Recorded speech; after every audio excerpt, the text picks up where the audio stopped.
have the fabulous Pamela Geller. Welcome.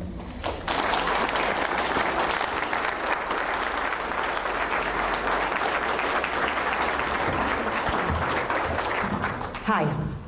Hi. Welcome. Welcome to the battlefield. Welcome to the war.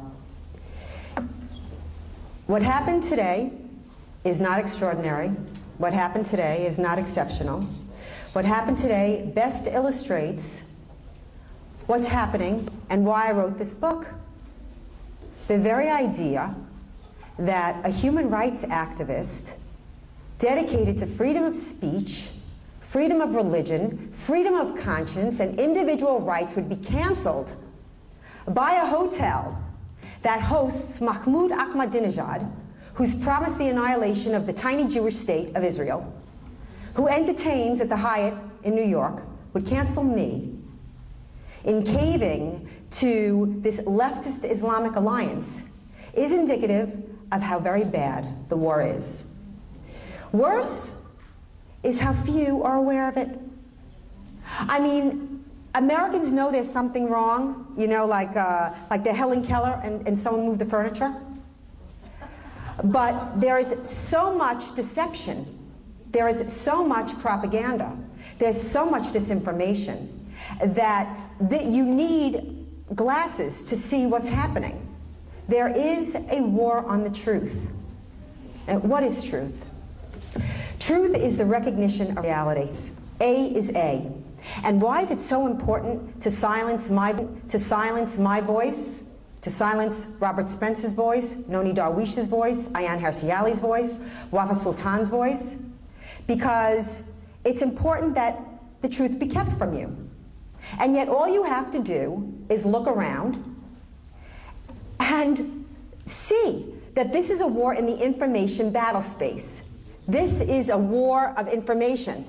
And all the bullets and the bombs and the bloodshed comes as a result of what happens in this war. And they have in their arsenal the most powerful weapon of all, big media. It's the reason why Obama was elected. It's the reason why you don't know what's happening. But I will describe to you in brief detail the stealth jihad.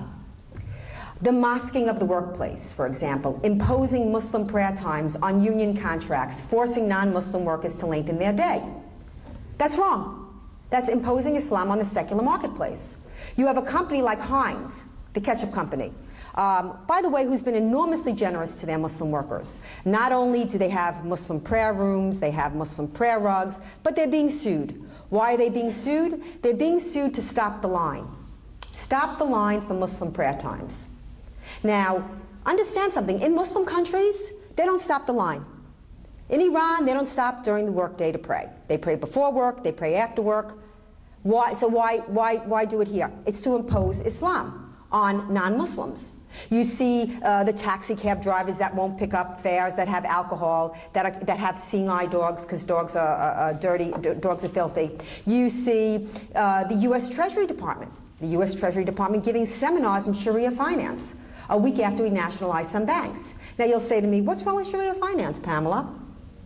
I'm glad you asked me that question. It has to be halal, which means investing in certain industries is forbidden. Pork, alcohol, tobacco, and some forms of entertainment. Well, those are whole American industries. Do you want to use your taxpayer dollars to starve whole American industries? There is the mosquing of the public schools, where they have prayer spaces for Muslim children. They don't have it for Christians, they don't have it for Jews, they don't have it for Hindus, they don't have it for Zoroastrians. There's also the Islamicizing of the public school curriculum, where they are instituting whole curriculums dedicated to Islam, but not to the 1,400 years of 270 million victims of jihadi wars, land appropriations, cultural annihilations, and enslavements. It's complete dawah. It's complete whitewashing. Now, I did fault your governor for this.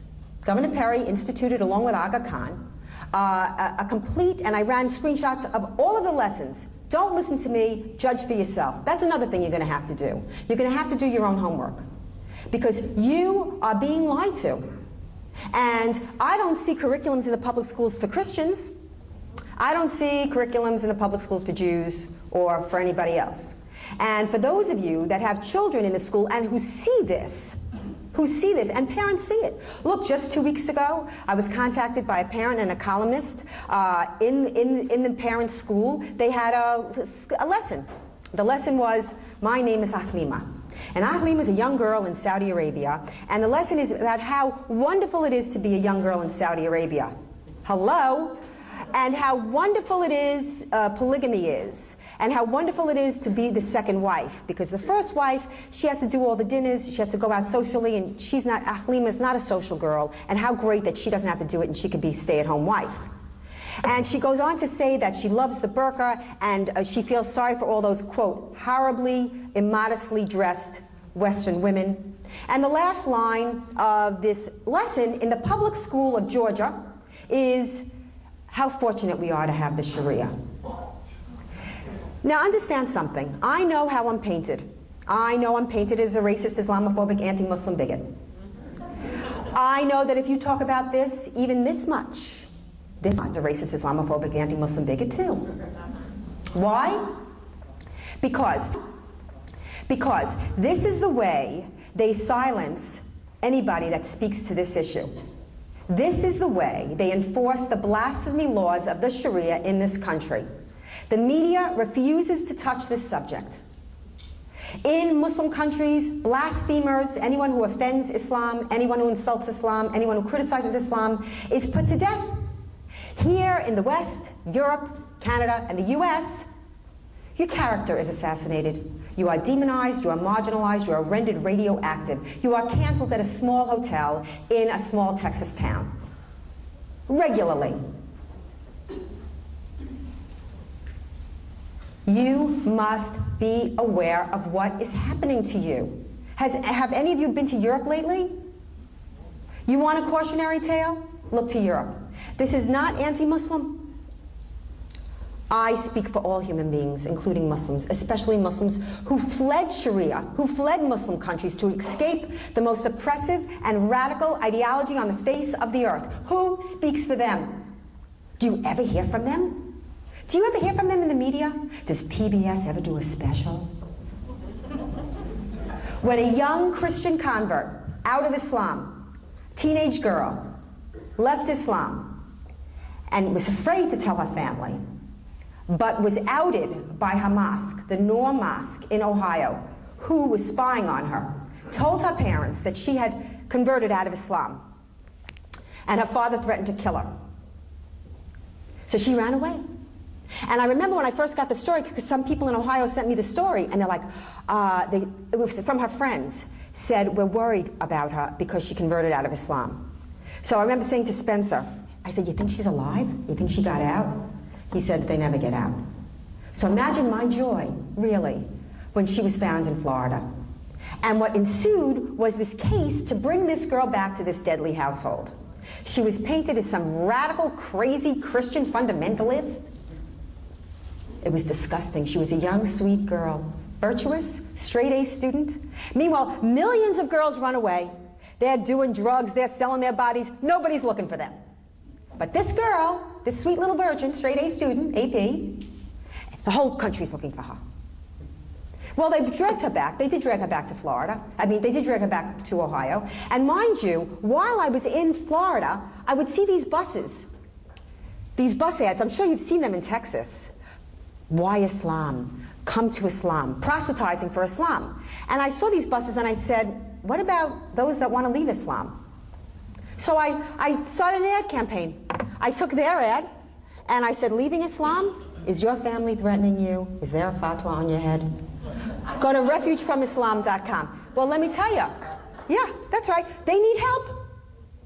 They need help, and there's no network for them. They need safe houses. And it's not just like let's say a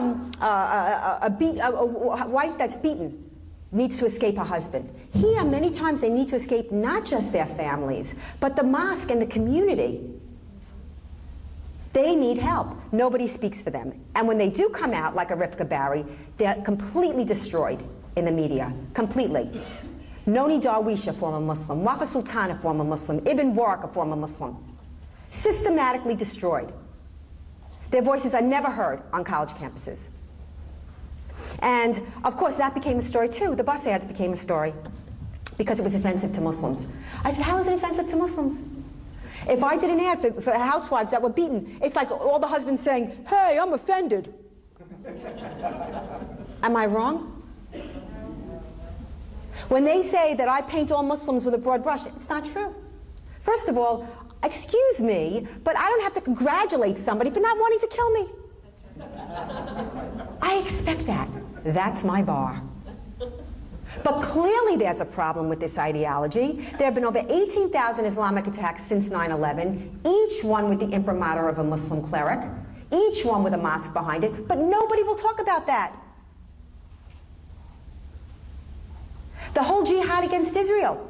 If you've read the Qur'an, you know it's Islamic Jew hatred. It's part of the DNA of Islam. And this whole narrative of demonizing this tiny little state, 9 miles at its wide, surrounded by these ginormous Muslim lands, and it's about land. You can't make these lies up. They're so big and impossible to believe. The very existence of Israel is an attack on Muslims. It is an attack on Islam. They will never let Israel exist, never let Israel live in peace, ever. They did it before 67. They did it before there was the establishment of the State of Israel in 1948. There were Palestinian Muslims, there were Palestinian Jews living in Palestine, which is a word that the Romans conjured up to humiliate Israel, to humiliate the Jewish people. They changed it to Palestine. But the Mufti of Jerusalem, the leader of the Muslim world, was conducting pogroms against the Jewish people in 21, 29, 36, and then he hooked up with Hitler. And he lived in Berlin from 1941 to 1945. He raised Muslim armies in Bosnia and was responsible for the death of 400,000 women, Jewish women and children. Are your children taught about the role of Islam during the Holocaust and the Shoah? No, they are not. Certainly the Nazis have been demonized and vilified, so why do they get a free pass? Why is the history books whitewashed? Why? Because it's the Sharia. Do not offend Islam. Do not insult Islam, even if it's the truth. My friend Hyatt Wilders was put on trial in the Netherlands for hate speech for his short film, Fitna, which was just a short documentary on the terrorist attack and what inspired them, 9/11, 3/11, 7/7. And he was on trial for hate speech. And the crime was, it doesn't matter. According to the Dutch criminal court, they said it doesn't matter if you're telling the truth. What matters is against the law. What law? The Sharia. Who's enforcing the Sharia? Is this accidental? It's not accidental. At the UN, the largest bloc of countries is the Organization of Islamic Cooperation, previously called the Organization of Islamic Conference. They are 56 countries plus the Palestinian Authority, 56 countries that vote as one bloc. And they have one objective, and that is to install the Sharia across the world. They are the modern-day universal caliphate. Wilders was put on trial because of the OIC mandates. They are very powerful in the UN, they are very powerful in the EU, and here you had the President of the United States, President Barack Hussein Obama, co-sponsoring a resolution at the UN to restrict free speech. It's unbelievable, and the media tells you nothing. The media hears no evil, sees no evil, speaks no evil. And how deeply have we been infiltrated? When you have a Pentagon, when you have a Department of Defense issue a final report on the Fort Hood jihadi, a devout Muslim who came out on grand rounds, made a PowerPoint presentation on grand rounds that's so succinct, I use it sometimes, who was wearing the garb of the Shaheed the morning of his jihad, who was screaming Allah Akbar, which means Allah is greater. Greater than what? Greater than your God. It's supremacist. Allah is greater. Was giving out Qur'ans the morning of his jihad, had Soldier of Allah on his business card, said Soldier of Allah, and nowhere in the DOD's report do they mention religious motivation. How long do you think that you're going to avoid the inevitable in this Operation Fetal Position? The Department of Justice is creating whole Muslim majority legislative districts for voting based on the racial paradigm they created for districting based on race. Do you know about that? The Department of Justice scuttled the prosecutions of the 300 groups named in the largest terrorist funding trial in our nation's history, the Holy Land trial. Groups, Muslim Brotherhood groups, who, according to an internal captured document, entered into that case. Their stated goal is to eliminate and destroy Western civilization from within and sabotage its miserable house so that Allah is victorious. Their stated goal, their words. And instead, the Department of Justice sues a school district who didn't allow a teacher, a new teacher, a probationary teacher, the only math lab teacher on their staff, to go on Hajj. She wanted to take a month off. They said, you can't. You're our only math lab teacher. Well, Holder sued the school. By the way, they settled. She gets $75K plus legal expenses. This is happening every day. This is happening every day. There's no hate here. Listen, I'm a lover. Why am I doing this? Why do I subject myself to this? I do it for art, for music, for love, and for freedom. Because I love this country. Because I grew up so completely and utterly free that when I was a kid, we used to say to each other, it's a free country, isn't it? It's a free country. You don't hear that anymore. Because it's inherently not. And I do see a leftist Islamic alliance. And clearly Muslims are welcome here. This idea of anti-Muslim backlash, another deception, another lie. According to the most recent stats from the FBI, anti-Muslim crime is down to its lowest levels since 9/11. Anti-Semitic crime is at historic worldwide levels. You ever hear about that? No. But they're constantly, every time there's a terrorist attack, what's the knee-jerk reaction? Anti-Muslim, we don't want an anti-Muslim backlash. No, people died. Can we talk about that, please?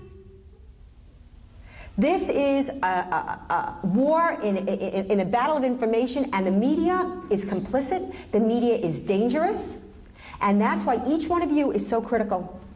In this book, whatever your issue is, each one of you has a different issue. Some of you may not have any issue. That's okay too. But if you are fighting, for example, we fought the Ground Zero Mosque. We fought the Ground Zero Mosque, and we won. Oh yeah, oh yeah. And for those of you that say, well, you know, what's the big deal? Let me tell you what the big deal was. A 15-story mega mosque in a building that was destroyed in those attacks when the landing gear crashed through the roof is ground zero. That mega mosque, 15-story, by the name of Qur'an, another stab in the eye. Qur'an is iconic of Islamic conquest over the West. When in 7/11, Muslim armies invaded Spain, which was a collection of Christian kingdoms, and maybe it was a golden era for the Muslims, but it wasn't a golden era for the Christians and the Jews that lived under dimitude and were denied basic human rights, and was the site of the very first Jewish pogrom and the second Jewish pogrom.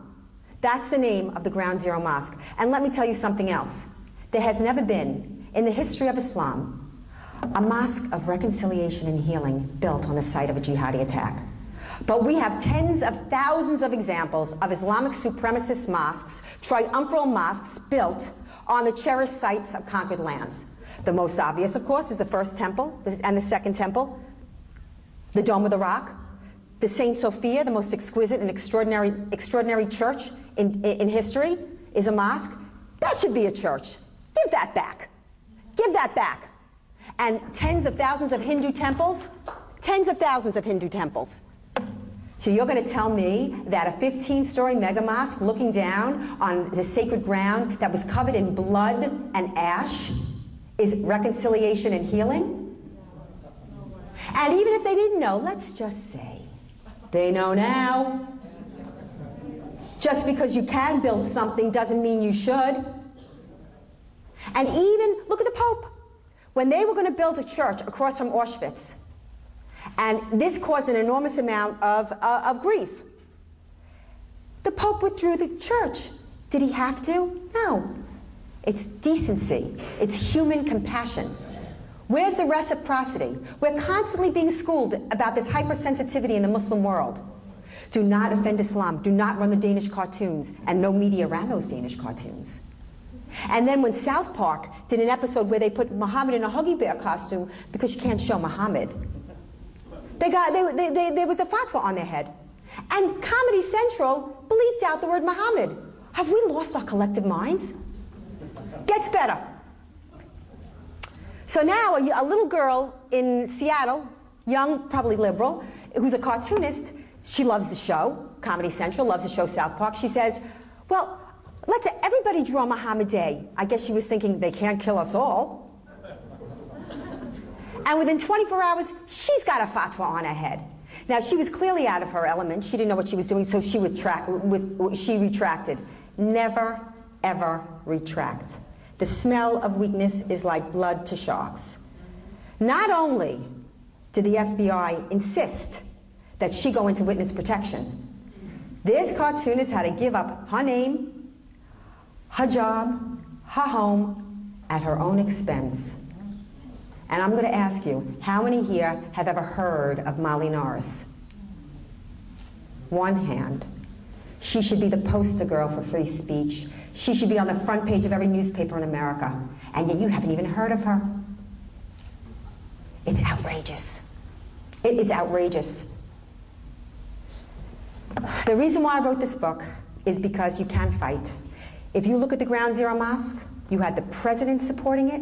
You not only had a mayor who vocally supported it in the scariest, most clueless way. If we don't build the mosque, the terrorists will win. What? It would have been Mecca on the Hudson.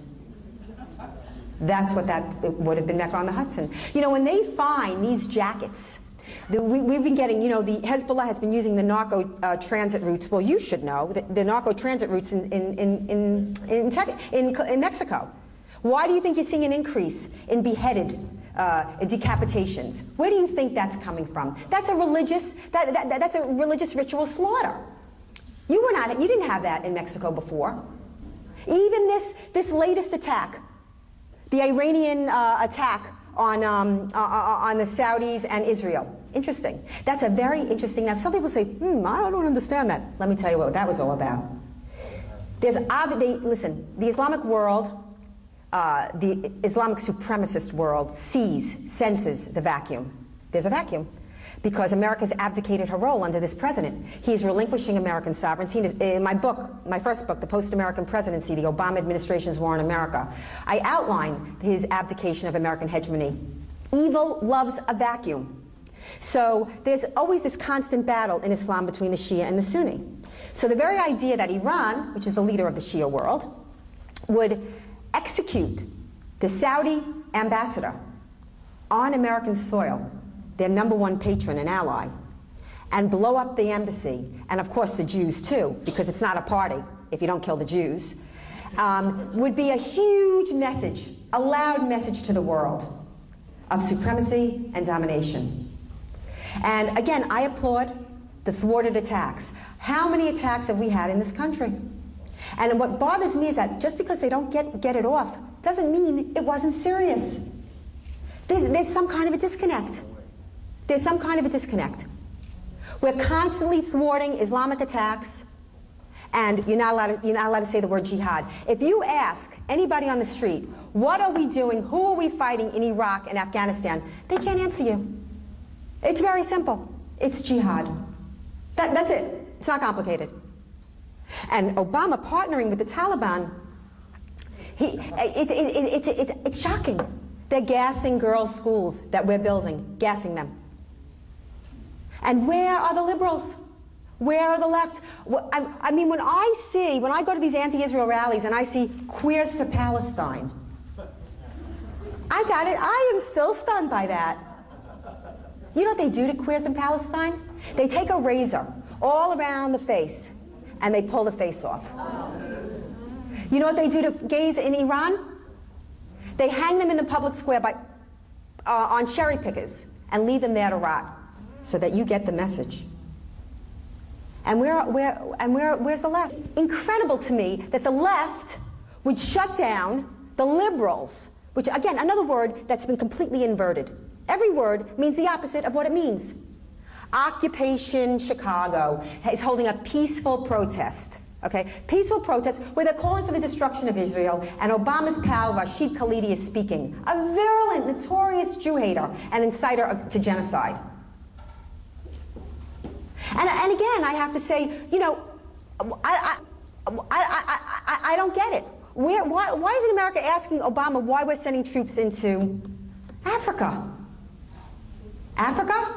They're slaughtering Christians in Egypt by your hand. By your hand, because Obama had invited the Muslim Brotherhood to his speech in Cairo in June of 2009, 5 months after he took office. They were outlawed. Sheikh Qaradawi was outlawed. There was a reason. I'm sorry, I don't think Mubarak was the bad guy that everyone painted him out to be. Perfect? Hardly. Am I going to shill for him? Not. But there are degrees. He was the only U.S. allied Muslim country to make a peace with Israel. And you may not have liked it, but it stuck. It stuck. When I was in Israel, dedicating a grove of trees to the victims of honor killings worldwide, they were shelling Israel from Egypt. First time in 30 years. Have you heard about that? The 30 Christians that were slaughtered last week. 300 hurt. Send some troops there. I don't believe in sending troops, by the way, unless it's a matter of national security. I don't know what we're doing in Africa. I don't know what we're doing in Libya. What are we doing in Libya? You know what Libya is now? Libya is falling into the hands of Al-Qaeda and jihadists. Is Gaddafi a good guy? Hell no. Is Al-Qaeda and jihad better? Worse. Worse. There are degrees. There are degrees of damage. There are degrees of evil. You explain to me his foreign policy. He sides with the enemy every time. And it's not just Obama. We have been infiltrated. When I hear that Heidi Teese in the audience is going to be running for office, I say, Baruch Hashem. This is what we need to do. You need to get politicians in office who get it. Ilario Pantano is running. I don't care if you don't live, he is in North Carolina. Send him money. He gets it. I have to tell you that there's no way you're going to escape this issue. And the more you avoid it, it's like you're supposed to play a tennis match and you don't show up. What do you think? The match didn't happen? No, you forfeited the game. That's what's happening. The fact that we protested that mosque and we would not let up. And how did we get the word out? How did I get 40,000 people to Ground Zero on September 11th? Let me tell you something. I've been writing that story since November 2010. You did it. You made that the #1 story of 2010 and the #1 international story of 2010. The media wouldn't touch that story, but everybody kept sending around these little stories. Hey, look at Ground Zero Mosque, what? And then my first rally, which I expected a couple hundred people, and we got like 8,000 people, somebody took a post of mine and just took the pictures. Didn't a link, text, nothing. Just the pictures of against the mosque. And that email went viral. I was getting my own pictures. Hey, did you see this? Like 20 times a day. And that's when the media woke up. So do not think for 1 second that what you do is not important. Do not believe for 1 second that the individual can't change the course of human events, because the individual can and does and will change the course of human events. This is a unique and brilliant and magnificent experiment, America, in human history. Oh, it really is. We're in it, so we can't really see the beauty of it. But America is the first moral government in the history of man based on individual rights. Yes, it deserves to be, yes.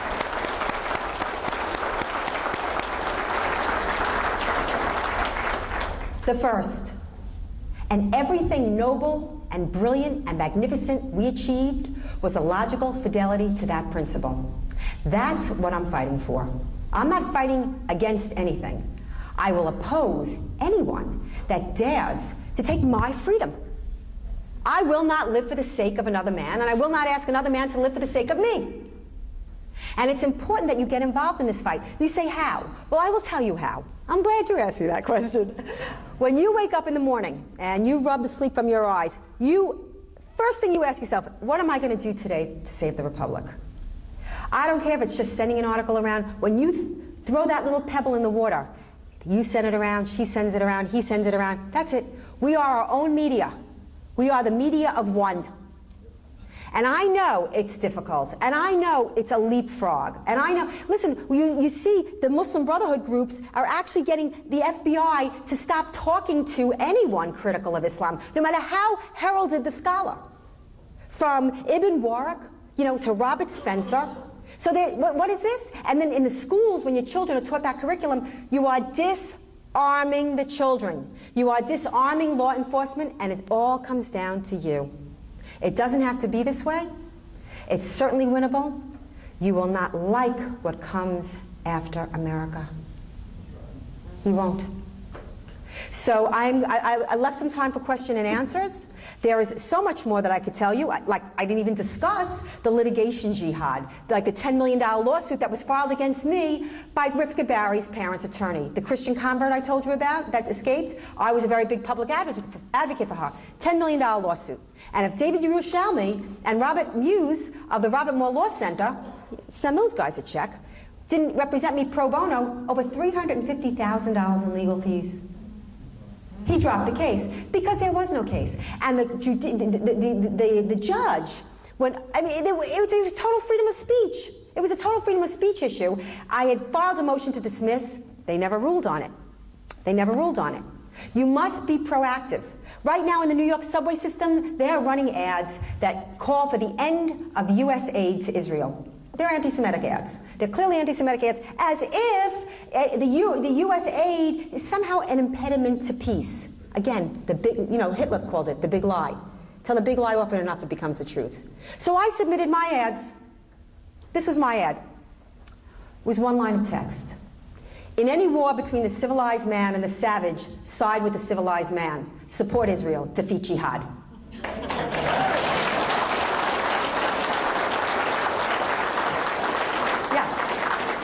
Yeah, they rejected my ads. I'm suing.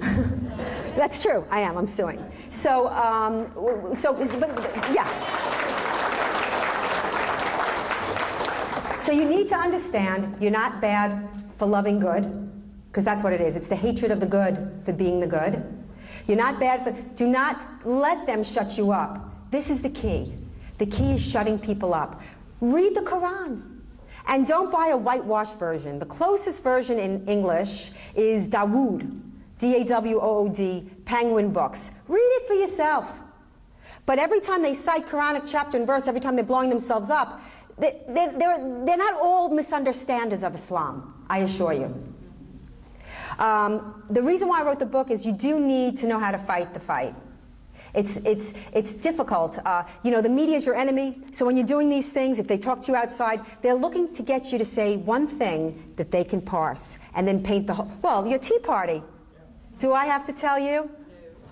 How they demeaned and lied and libeled and defamed this movement of righteous people? I know. I've spoken at enough Tea Parties to know that you will save America.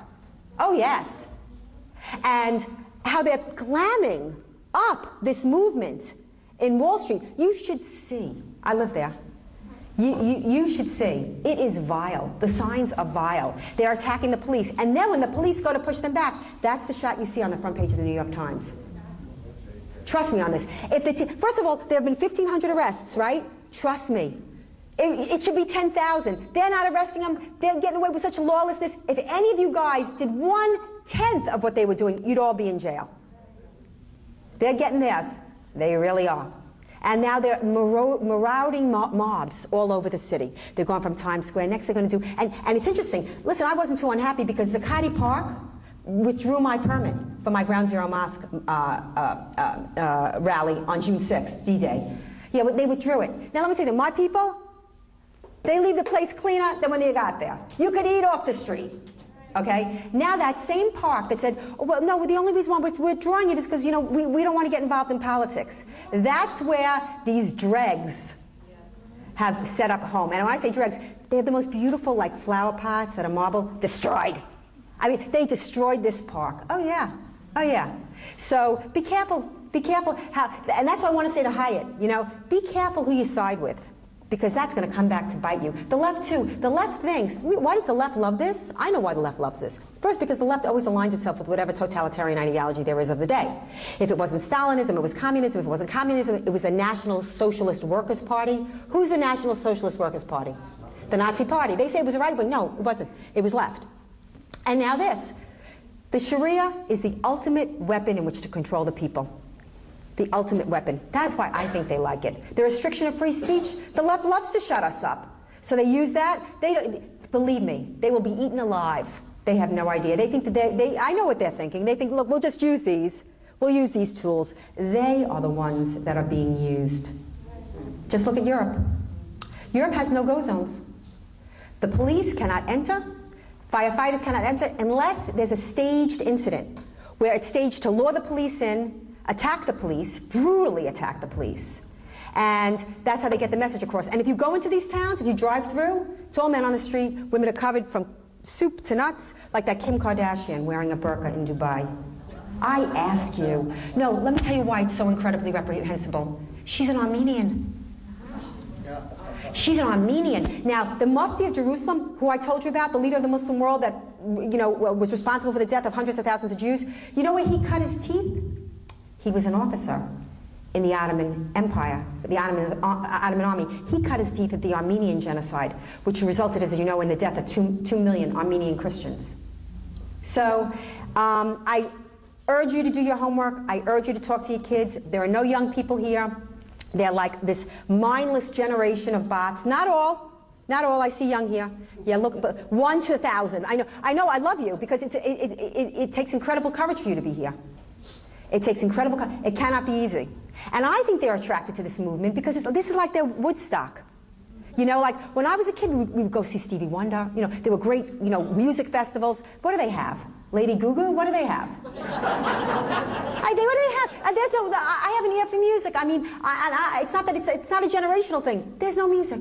It's bum, bum, bum, bum, bum. I mean, there's no music. So this is like they're down there, they're making love. They're down there, they're smoking pot. And they're being used, ill-used. Now, of course, they want all college students to occupy college campuses, take over college campuses, and they have their list of demands. This is not going away. This is not going to be pretty. This is going to get ugly. This is Obama's way of shifting the blame, of incurring more debt than all the previous presidents combined, routing the American economy, shifting the blame to the businessman. Again, the big giant lie. Let's blame business for business. It's the demonization of the successful and the exaltation of failure. That's what you're witnessing here. It is the opposite of America. The opposite of America. This class warfare is ugly and divisive, and it's going to get uglier, and you're going to see that the enemy of my enemy is my friend. So you're going to see the aligning of Islamic groups with left-wing groups, and it's going to get very ugly. And I'm telling you, there's no such thing as being a passive bystander, because you will be collateral damage. And when you go to sleep at night, and you think about your children, okay, I put some money away for my children, I have an insurance policy. Oh no. Their future is so dim at this moment. I am not engaging in hyperbole. It's up to us. I want to thank you very much for coming out. I want to thank you very much for suffering the slings and arrows of the asshats outside. And I pray that you continue the fight.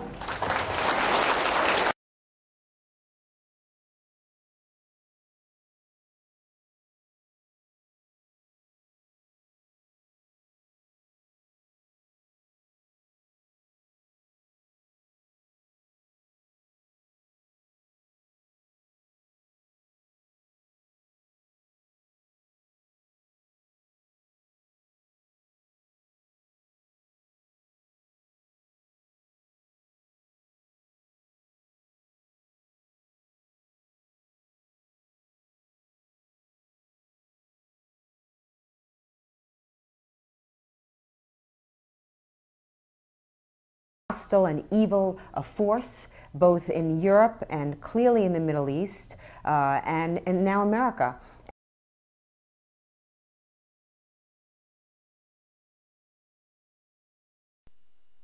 Sir, these are frozen waffles. Yes. And I don't think I've ever had a frozen waffle. Have you ever had one? I have. Are they tasty? Sure they are. Butter and syrup? You can put syrup on them. Yeah, a little powdered sugar sometimes. Powdered sugar? Yeah. Yeah, they're nice. What's that? I don't know. It's a thing. Oh, my goodness, it's a slingshot. Oh, my. Well.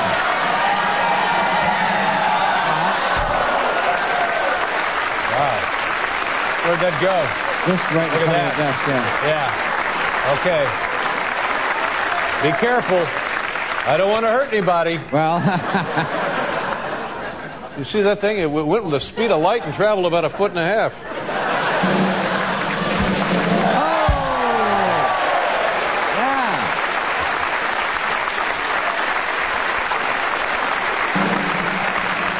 Try for up there.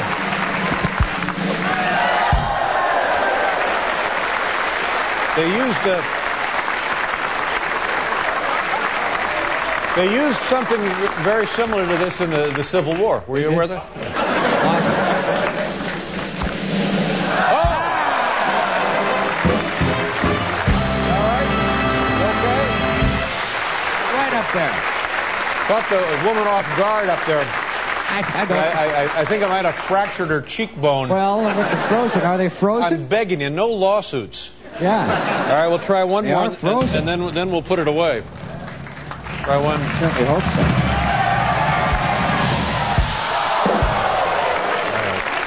Right. I'm going to try one more. Yeah.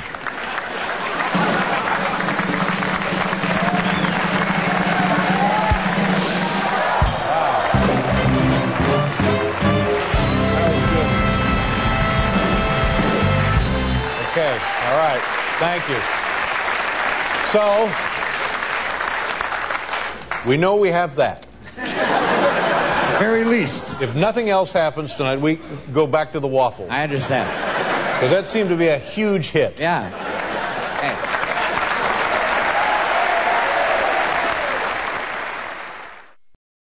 Well, I know where I am. The problem is that people don't like it. And clearly, I love that your show is named Peace. It's what I'm fighting for. But with many people, peace cannot be negotiated because this is not their objective. Itself from hostile invasions and terror. Israel is a small state surrounded by Arab countries 650 times its size, some of which are large bases of global terror. Only 44 miles separate between the Jordan Valley and the Mediterranean Sea. After the Six-Day War in 1967, when Israel was attacked by 4 armies on 3 fronts, United Nations Security Council Resolution 242 stated that Israel was entitled to new defensible borders to replace the previous fragile lines from which it was attacked. What are Israel's defensible borders? What are its essential security needs? The Jordan Rift Valley, Israel's eastern frontier, forms a natural barrier between Israel and the countries of Jordan, Iraq, and Iran. The Jordan Valley rises from an area that is 1,200 feet below sea level to a hilly ridge of up to 3,000 feet, creating a steep 4,200-foot virtual wall opposite any force attacking from the east. The growing threat of global jihad activity near Israel's borders requires it to prevent infiltrations of terrorists and weapons. When Israel left the Philadelphia corridor in Gaza, it became a highway for the infiltration of terrorists and the flow of hundreds of tons of ammunition and weaponry from all over the Arab world, aimed at Israeli civilians. The Jordan Valley is the equivalent of Gaza's Philadelphia corridor in the West Bank. To defend itself, Israel must retain control over the Jordan Valley.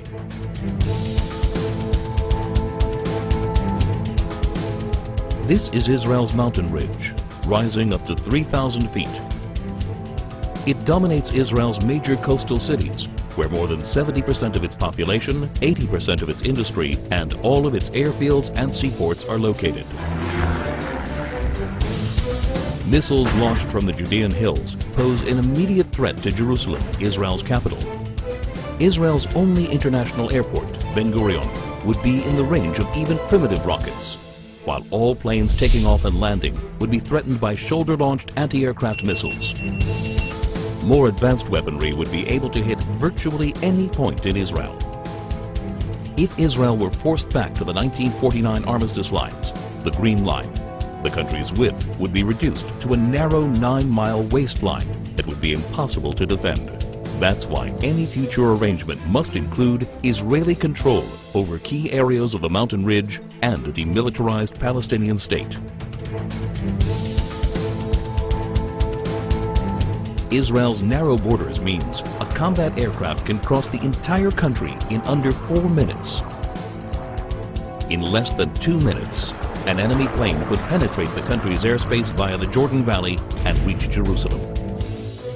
In order to thwart an aerial attack on Jerusalem, a hostile plane must be shot down at least 10 miles east of the capital to prevent it from crashing into major population centers. Therefore, Israel must be able to identify hostile planes before they cross the Jordan River line and intercept them shortly after. To defend itself, Israel must control the airspace over the West Bank. Israel's transportation arteries, and in particular the Trans-Israel Highway, enable travel and connection between Israel's regions. They also assure the mobility of the Israel Defense Forces in case of attack. Protection of these vital arteries is essential in order to ensure that 1. Civilians aren't victims of terrorist gunfire. 2. Regions of the country cannot easily be cut off. 3. The mobility of Israel's defense forces is not hindered in the case of invasion. To defend itself, Israel must control its main arteries of transportation.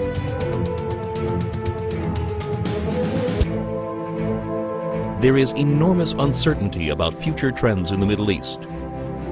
Iran is determined to become the supreme power as the U.S. withdraws from Iraq. No one can guarantee the future of many of the current regimes in the region. Today, more than ever, it is crucial to ensure defensible borders for Israel.